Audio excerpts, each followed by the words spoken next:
Hey, what's going on, guys? Today we'll be talking about the Carolina Panthers wide receiver room. This on another episode of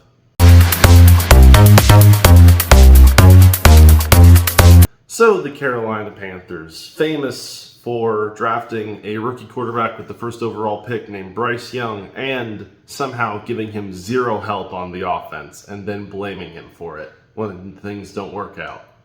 Well, we're heading into a new season in 2025, and time to see what weapons the Panthers have given to their quarterback Bryce Young heading into his third year. A critical year for him, as this is the year to prove whether he deserves to be an NFL starter. Because if he doesn't, Carolina might be in the market for a new QB come the 2026 draft.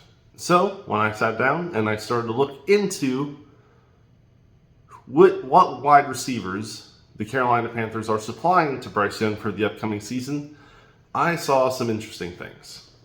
Obviously, they drafted Tetairoa McMillan in the 2025 NFL Draft to be potentially the wide receiver one for Bryce Young. And he's already atop the depth chart. So that's interesting because he's a rookie. If your best wide receiver heading into a season is a rookie, that might be concerning. But maybe McMillan will save Bryce Young and evolve and be really good and be someone we're talking about in the top 20, top 10 wide receivers a few years down the road. Maybe. So who else is in their wide receiver room? Well, they have Adam Thielen still hanging around. 34-year-old Adam Thielen. Who, in 2024, put up 615 yards and 5 touchdowns. It's not like he's going to disappear completely. He's still going to be there. I'm not sure he's the ticket anymore. Obviously, in 2024, his numbers weren't exactly elite or even good. So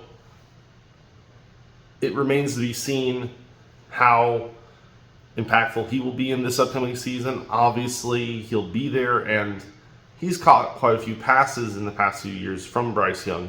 But it's probably a good thing he's no longer headlining that wide receiver room. Next in their room is Xavier Legette, the wide receiver they thought would answer the receiving problem they had last year. And, well, he wasn't the answer. In 2024, he had 497 yards for 4 touchdowns, which is decent. For a rookie in his first year on a team that was bad, he put up numbers. Wasn't exactly great numbers, good, but honestly, with how bad the Panthers were at points last year, it's amazing he got what he did. And hopefully he develops in year 2, because he had promise. The Panthers drafted him for a reason. It's just, unfortunately, he did not succeed in providing the upside that they were looking for at the position.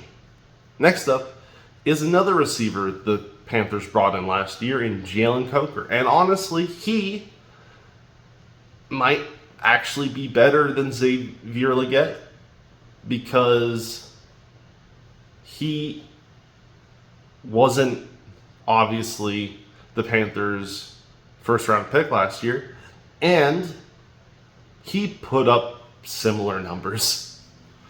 Another 478 yards for him in 2024 and 2 touchdowns. That's basically the same person as Xavier Legette.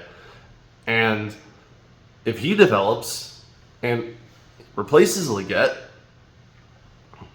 and maybe becomes wide receiver 2, that would be great for Bryce Young, because it doesn't really matter which of these people develop. He just needs someone to develop into actually a pass catcher, since the Panthers decided DJ Moore was not needed when they drafted Bryce Young and sent DJ Moore off to Chicago, which, yeah, that's a great idea.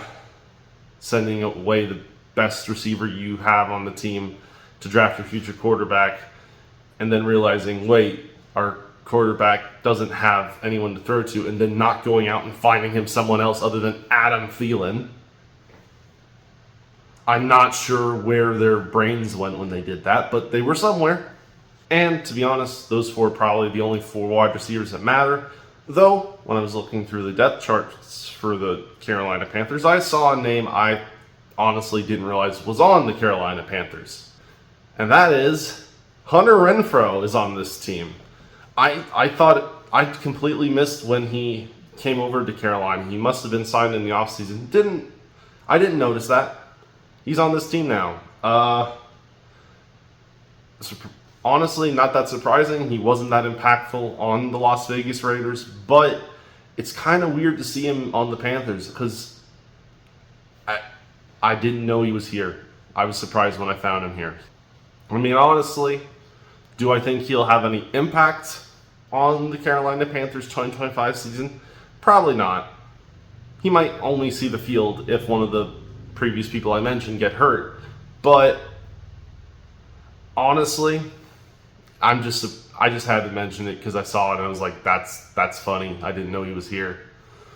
And with that being said, guys, please like, share, subscribe down below, tell me what you think, and I'll see you next time.